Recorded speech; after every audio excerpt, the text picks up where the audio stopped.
E aí, moçada, tudo bem com vocês? Bom, eu me chamo Adriano de Cali e hoje eu resolvi fazer um vídeo um pouco mais lento, menos editado, para vocês verem como que funciona o meu processo criativo desde o esboço do desenho até a arte final.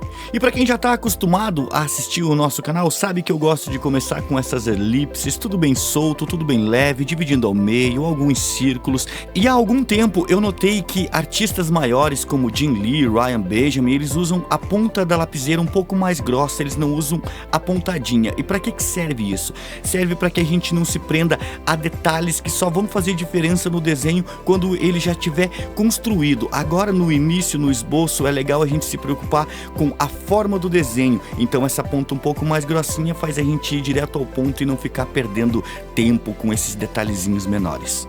E sem essa perda de tempo, eu já consigo fazer essas elipses para dar o movimento dos bracinhos do nosso personagem. Eu gosto de misturar elipses, círculos e também eu gosto de colocar as linhas de ações para definir aonde que esse boneco está se movendo, para que direção que ele está indo. Então essa linha de ação que eu estou fazendo ali, ela já me proporciona esse movimento. E reparem que para definir o tronco dele, antes de fazer essas perninhas, eu fiz um triângulozinho arredondado, virado de ponta cabeça, igual aqueles triângulozinhos que eu falei na aula passada. Isso é muito importante. Isso já me dá o formato quase exato do personagem que eu quero desenhar.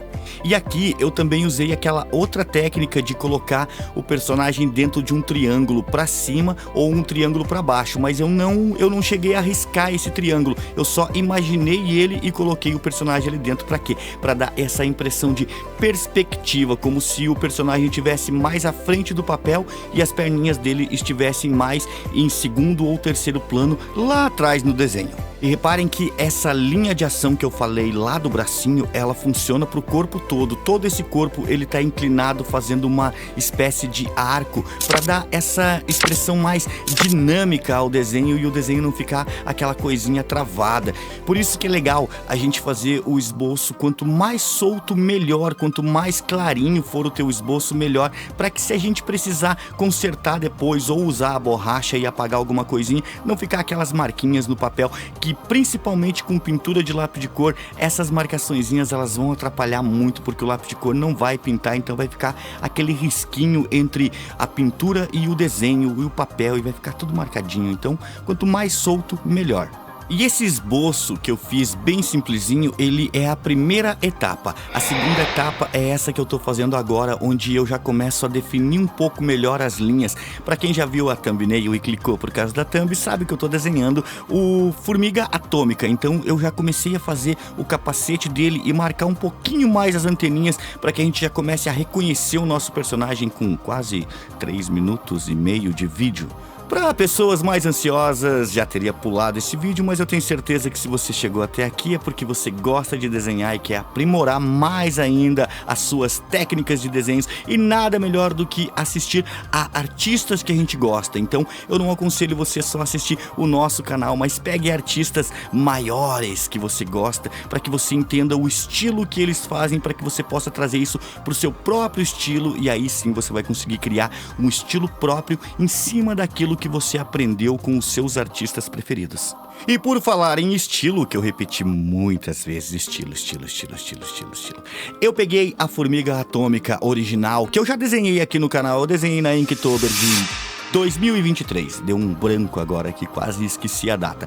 E eu trouxe ela um pouquinho mais pro meu estilo. Repare que os olhinhos dessa formiga atômica que eu tô fazendo, ela não tem nada a ver com os olhinhos originais, ou seja, eu tô trazendo ela pro meu estilo. Então isso é copiar conscientemente. Você pode copiar a vida inteira, mas se você copiar trazendo a cópia pro seu estilo, ela acaba se tornando original, acaba se tornando algo somente seu. E não aquela cópia que você abre a rede social e todo mundo desenhou o mesmo personagem na mesma posição, igualzinho aquele do anime que a gente tá acostumado a assistir. Mas não me interpretem mal, não que copiar exatamente igual ao que você tá vendo seja uma coisa ruim, não, é uma coisa boa, principalmente se você conseguir copiar o desenho exatamente igual. Isso pode até abrir portas para você trabalhar, quem sabe um dia com o seu anime preferido, o seu mangá preferido, a sua história em quadrinho preferida. A gente tem casos de muitos desenhistas brasileiros que eram fãs de Homem-Aranha, Superman, Batman e hoje trabalham com essas HQs, eles trabalham na DC, na Marvel, desenhando aqueles personagens que eles apenas copiavam e hoje são referências mundiais. Um caso que eu posso citar aqui é do Mike Deodato, que, se eu não me engano, o primeiro super-herói que ele desenhou foi o Superman, e ele conta, inclusive tem alguns vídeos dele contando que quando ele recebeu a notícia que ele ia trabalhar para DC, para desenhar logo de cara o Superman, ele ficava desenhando o símbolo do Superman nas paredes da casa dele, ele ficava aonde ele achava um pedacinho de papel, ele desenhava o Superman, ele desenhava o símbolo, ele desenhava na mesa de jantar da mãe dele. Enfim, essas histórias são interessantes, então é legal você copiar, mas é legal também você trazer isso pro seu estilo, porque Mike Deodato tem o próprio estilo dele, o estilo dele é magnífico, né? Então cada vez que eu faço uma cópia, eu tento trazer essa cópia o mais próximo possível do meu estilo, para que não seja apenas uma cópia de alguma coisa que já existe. E agora, voltando para o nosso desenho, reparem que cada detalhezinho que eu vou adicionando vai enriquecendo ainda mais a nossa ilustração e deixando o nosso personagem cada vez mais rico e cada vez mais dentro da proposta que eu imaginei dentro da minha cabeça. Como que funciona a imaginação? Antes de eu pegar o papel ou definir uma lapiseira, definir o que eu vou usar, eu defino mais ou menos qual a posição que eu quero esse personagem, qual estilo eu quero ele. E como essa formiga atômica, ela foi criada em 1965, cara, olha só quanto tempo. Então era um traço bem diferente do meu e eu queria trazer ela mais para esses dias atuais, com esses traços mais curvadinhos, para deixar eles um pouco mais dinâmicos e não ficar aquela coisa travadinha igual eram os desenhos da década de 60. Mas de novo, não me interpretem mal, os desenhos da década de 60 são perfeitinhos na minha opinião. Eu só queria trazer eles pro meu estilo e não ficar somente na cópia, porque até a cópia original eu já fiz, como eu disse, na Inktober de 2023. Outra coisa que vocês podem reparar é que eu tô fazendo todo esse desenho como se ele tivesse em perspectiva, mas em nenhum momento eu usei os cilindros ou aqueles cubos ou os quadradinhos. Eu simplesmente tô desenhando ele de uma forma mais intuitiva, porque eu já sei como funciona aquele desenho com cubos e cilindros. Então eu apenas imagino o cilindro no papel e eu vou desenhando em cima daquilo que eu aprendi, daquilo que eu lembro, sem precisar desenhar todo aqueles quadradinhos e cilindros e coisas que, na minha opinião, aquilo mais atrapalha do que ajuda. Nossa, mas hoje o vídeo tá só retratação, não me interpretem mal. Não é que os cilindros e os quadradinhos não sejam importantes. É importante você estudar e entender como que funciona. Mas se você pegar todos esses desenhistas grandões que eu citei aqui no vídeo, tipo Mike Deodato, Jim Lee, Ryan Benjamin, David Finch, entre outros, você nunca vai ver eles desenhando a sério com esses cilindros e quadradinhos. Isso é o que eles aprenderam. Aí quando eles vão desenhar, eles desenham de uma forma mais solta, sem precisar desenhar esses cubos de fato no papel. Outra coisa que gera polêmica é o tracejado. Tem muita gente que gosta de desenhar com um traço mais leve, mais rápido, e tem outras pessoas que gostam de fazer esses traçadinhos como se fossem pelinhos. Eu sou adepto dos dois. Dependendo da situação eu uso um traço maior e dependendo da situação eu uso um traço menor, e não vejo o menor problema em se usar um tracinho ou outro. E também não abro mão da borracha.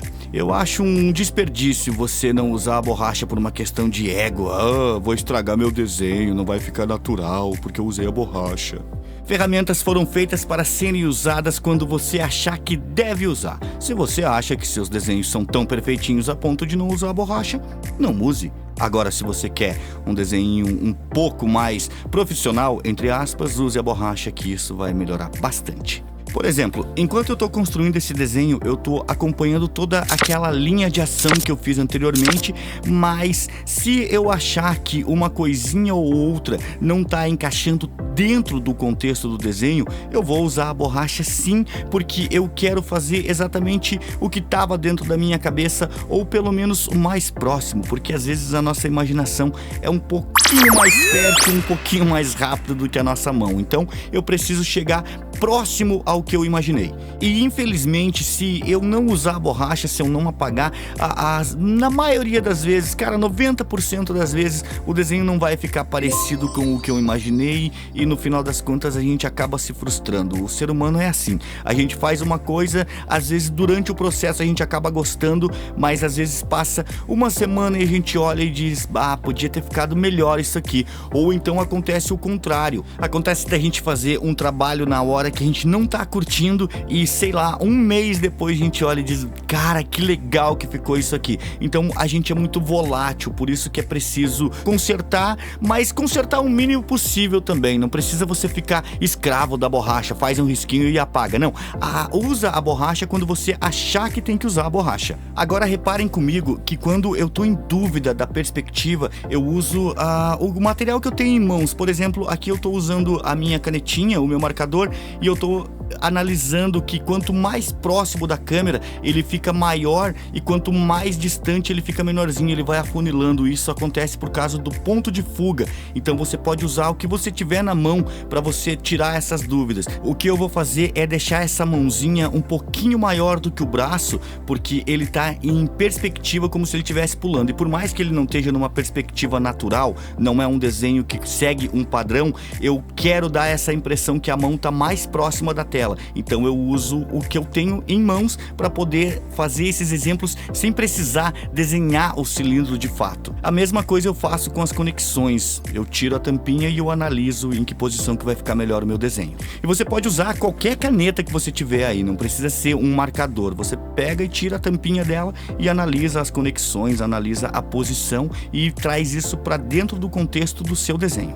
Essa mãozinha de baixo é um vício de linguagem que eu tenho. Eu gosto de deixar esse dedinho, o indicador, ele um pouquinho mais saltado para frente, que é uma coisa que tanto o David Finch quanto o Jim Lee usam, e eu acabei copiando muito os desenhos deles durante esses anos, e eu acabo fazendo isso em praticamente todos os desenhos em que a mão fica nessa posição.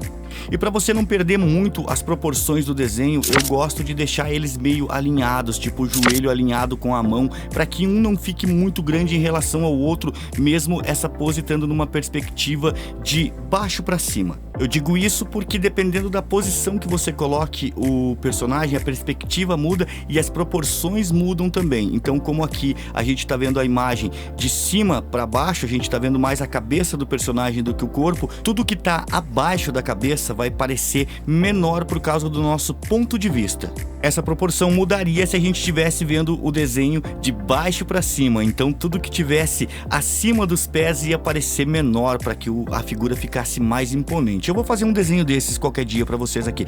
Então já aproveita e deixa aqui nos comentários quais temas vocês querem ver aqui no canal. Por mais que eu esteja postando bem poucos vídeos por mês, eu tô querendo aumentar essa nossa frequência de vídeos. Eu também tô querendo voltar a fazer as lives, que tem muita gente que tá perguntando, vai ter live hoje? Vai ter live hoje? Mas a rotina tá bem complicada, eu tô tendo tempo pra nada, basicamente, mas pelo menos um vídeo por semana eu tô postando pra vocês, pelo menos 2 diquinhas básicas por mês, e aqueles nossos speedruns que eu sei lá, eu adoro ver os desenhos acelerados. E a respeito do nosso desenho aqui, reparem que esse segundo joelhinho, eu coloquei ele numa posição bem mais jogada lá pra trás, que vai aparecer só a pontinha do pé, isso em decorrência da perspectiva, ou seja, o ponto de vista que a gente tá vendo ele, a gente não consegue ver essa perna inteira porque ela tá mais jogadinha pra trás. Então agora vem a importância do estudo dos cilindros e dos cubos, né? Se você não tiver pelo menos um pouquinho de conhecimento, você vai parecer que esse personagem ele tá em pé, mas uma perna é mais curta que a outra e não pelo ponto de perspectiva. Essa mãozinha que eu falei que eu ia fazer maior, ela é basicamente um cubo. Eu fecho a mãozinha dele como se fosse um quadradinho e aí eu vou fechando os dedinhos e vou juntando tudo. Mas se você analisar ela, é um cubo. É um cubo, mas eu não preciso desenhar esse cubo ali para eu saber que é um cubo. Eu tenho que ter isso na minha cabeça para que a hora que eu for desenhar, eu imagine ele ali e eu consiga colocar todos os detalhezinhos dentro dessa mão sem precisar desenhar aquele cubo de fato. E uma curiosidade bem interessante é que esses desenhos antigos, dos anos 60, 70 e 80, eles não tinham os 5 dedinhos da mão, eles tinham apenas 4. Eu acho que eles pensavam que por ser um bichinho, tipo um gato, uma formiga, um ratinho, desenho, eles não precisavam ter os 5 dedos, então eles colocavam 4 dedinhos, mas a impressão que a gente tinha é que eles tinham só 3, porque na maioria das vezes o polegar ficava escondidinho ali na mão fechada, então a gente enxergava só os 3 dedinhos. Isso era uma característica muito marcante para os desenhos dessa época. O mais curioso é que, por mais que fosse um gato, um rato que a gente vê, né, tipo Tom e Jerry com 4 dedinhos, esses bichinhos eles têm 5 dedinhos também, mas era uma característica dos desenhos dessa época, então a gente precisa respeitar essas características para deixar o desenho o mais parecido possível com os originais. E cada vez que eu vou desenhar esses personagens que tem essa falta de dedinhos, eu penso em colocar, mas aí quando eu coloco, parece que não fica legal. Então eu acho que foi por mais uma coisa estética que eles acabaram reduzindo a quantidade de dedos e, na minha opinião, ficou muito legal. Outra coisa também que eu acho bem legal é essas dobrinhas que tem nas roupas desses super-heróis, que reparem que a dobrinha da camiseta ele tá acompanhando a dobra da perna e o azinho que tem na camiseta também tá acompanhando todas essas dobrinhas. Então esses pequenos detalhezinhos que a gente vai colocando é que vai enriquecendo mais a nossa ilustração. E muita gente vai dizer, mas você tá falando o óbvio. Acreditem, quanto mais simples o desenho, mais fácil de você errar essas coisinhas que parecem ser óbvias. E agora chegou a hora da gente refinar o nosso desenho e eu adoro usar uma borracha limpa-tipos que até então eu achava que todo mundo tinha o conhecimento dessa borracha, mas eu acho que é de utilidade pública. Essa borrachinha, ela parece uma massinha de modelar e ela tira a opacidade do desenho, como a gente fala no desenho digital. Ela não deixa o grafite ficar tão forte, mas ela não apaga completamente o desenho. Ela deixa só aqueles tracinhos bem fininhos para que a gente possa enxergar o nosso desenho melhor sem apagar os detalhes. E ela é uma massinha de modelar, então você pode modelar ela o tanto que você quiser, para deixar uma pontinha mais fininha, para você procurar as áreas também onde estão mais limpas, porque como ela absorve esse grafite, ela vai acabar sujando bastante, mas nada que uma aguinha com sabão não faça ela ficar nova de novo. E a borracha tradicional eu uso somente quando eu quero realmente apagar essas linhas que eu não quero mais no desenho, tipo as linhas de esboço que eu errei. Por exemplo, aqui eu tô mudando o narizinho dele, então eu apaguei o nariz anterior e tô refazendo, então eu uso a borracha tradicional. Mas quando eu quero só clarear o esboço, eu uso a limpa-tipos e não tem erro.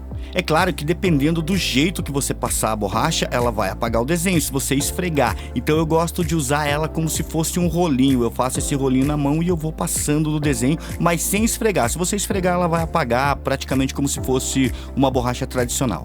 E me ocorreu uma coisa muito louca durante a criação desse desenho aqui, que eu lembrei dos primeiros vídeos do canal, quando eu tinha bem poucos materiais para fazer o desenho. Eu tinha, eu acho que 2 canetas nanquim, uma brush e uma com ponta normal, e muito pouca canetinha para pintar. Eu tinha só umas canetinhas aquareláveis e um kitzinho de tom de pele da Sinuarte. E por que, cargas d'água, eu tô contando isso pra vocês? Porque aqui o esboço já estava feito, então eu podia ter entrado já com a caneta nanquim, mas eu resolvi fazer tudo isso de novo com a lapiseira, porque eu tava indeciso que tipo de traço eu ia fazer, se eu ia fazer um traço mais espesso, um traço mais fininho, se eu ia usar uma brush, se eu ia usar uma ponta normal. Esse é o grande problema de você ter muito material. Às vezes você ter só o necessário é melhor do que você ter uma quantidade muito grande de material que você fica muito indeciso na hora de escolher qual caneta você vai usar para finalizar um desenho. Isso acaba fazendo com que o desenho demore mais para ficar pronto, porque agora eu tô usando de novo uma borracha limpa-tipos, coisa que eu já podia estar entrando com os marcadores para fazer as cores desse nosso desenho. Então vai uma dica bônus de quem sabe o que tá falando. Não comprem nada por impulso, não comprem nada que não seja o necessário para aquele momento de desenho que você tá vivendo. E eu digo por experiência, quando eu tinha só 2 canetas, era aquelas 2, eu ia usar uma ou a outra, e agora eu vou usar a brush, vou usar a ponta comum e acabo perdendo muito tempo nessa escolha. Então não caiam nessa do marketing, comprem somente o essencial, somente o necessário, que eu tenho certeza que você vai ser muito mais feliz durante o teu desenho. Você vai se concentrar realmente no desenho e não vai ficar perdendo tempo em qual marca é melhor, porque na minha humilde opinião, qualquer marca que você for usar, se você dominar a técnica, é bem melhor do que você comprar uma marca famosa e acabar não sabendo como usar. Você vai acabar jogando dinheiro fora e vai acabar se decepcionando